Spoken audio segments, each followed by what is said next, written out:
মালয়েশিয়ার শ্রমবাজার এই সরকারের আমলেই 3 বার বন্ধ হয়েছে, 3 বার। একটা অপদার্থ সরকার, একটা ধ্বজভঙ্গের সরকার। আমাদের বাংলাদেশিদের মতো ইতর ফ্যাসরা পলিটিক্যাল 2 নাম্বার পৃথিবীর আর কোন দেশের মানুষ আছে বলে আমার মনে হয় না। যখন আমেরিকা দুর্নীতির জন্য কুখ্যাত জেনারেল আজিজের উপরে নিষেধাজ্ঞা দিল, তখন সরকারের কানে পানি গেছে। আমরা দেখতে চাই ওবায়দুল কাদের এবং রাজুল কাদেরের সরকার এই 4 জন চোর, দুর্নীতিবাজ এবং ব্যবসায়ী এমপির বিরুদ্ধে কি ব্যবস্থা নেয় আমরা দেখতে চাই। অনেক প্রতিবাদ করেছি, প্রতিবাদ করছি, প্রতিকার হচ্ছে না। আর এবার শুধু প্রতিবাদ করলে হবে না, প্রতিরোধ করে তুলতে হবে। মালয়েশিয়ার শ্রমবাজার এই সরকারের আমলেই 3 বার বন্ধ হয়েছে, 3 বার। সর্বশেষ 2018 বন্ধ হয়েছে। সরকারের টনক নড়বে না। একটা আমলকি সরকার, একটা অপদার্থ সরকার, একটা ধ্বজভঙ্গের সরকার।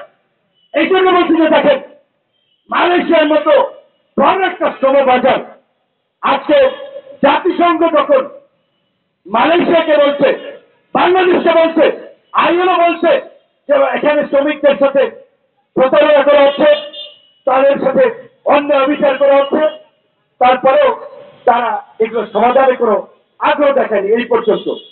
আমাদের বাংলাদেশিদের মতো ইতর ফ্যাসরা পলিটিক্যাল 2 নাম্বার পৃথিবীর আর কোন দেশের মানুষ আছে বলে আমার মনে হয় না। বাস্তবের না, ওই কাতারে তো আমিও আছি, কারণ আমি তো আপনাদেরই ভাই, এই দেশের তো নাগরিক। এই যে যেই ভদ্রলোকের কথা উঠে এসেছে, একজনের নাম, তিনি বাংলাদেশি বংশোদ্ভূত একজন লোক। তিনি ওইখানের কিছু দুর্নীতিবাদ মন্ত্রী এবং কর্মকর্তাকে ঘুষ, টাকা পয়সা দিয়ে তিনি ম্যানেজ করেছেন, একটা সিন্ডিকেট তৈরি করেছেন। মধ্যপ্রাচ্যের প্রত্যেকটি দেশে ভারত থেকে আলু, পটল, ঝিঙে, কাঁচামরিচ, মূলা, করলা যায়। বাংলাদেশের মতো একটা ওভার পপুলেটেড কৃষি প্রধান দেশ, আমরা যদি ওদের সাথে সম্পর্ক তৈরি করতাম, আমরা এই বাজারটা ধরতে পারতাম।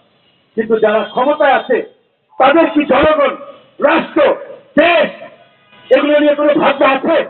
ভাবনা থাকতে তো আজকে দেশের এই পরিস্থিতি হতো না। একটা দেশের পুলিশ প্রধান, সেনা প্রধানের বিরুদ্ধে এই ধরনের অভিযোগ আসার পরেও সরকার কোনো ব্যবস্থা নেয়নি। কালের কণ্ঠ পত্রিকা বেনজিরকে নিয়ে নিউজ করেছে প্রায় 1 মাস, ব্যবস্থা নেই। যখন আমেরিকা দুর্নীতির জন্য কুখ্যাত জেনারেল আজিজের উপরে নিষেধাজ্ঞা দিল, তখন সরকারের কানে পানি গেছে।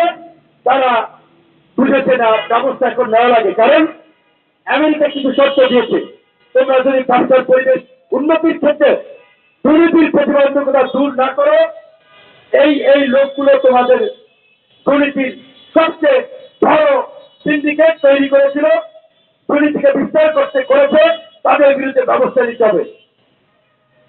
এখন আমেরিকাকে খুশি করার জন্য, আমেরিকার সাথে বিরোধ করার জন্য সরকার মূলত দুর্নীতির বিরুদ্ধে কিছু কথা বলছে, গরম গরম কথা বলছে, না হলে এটা বলতো না।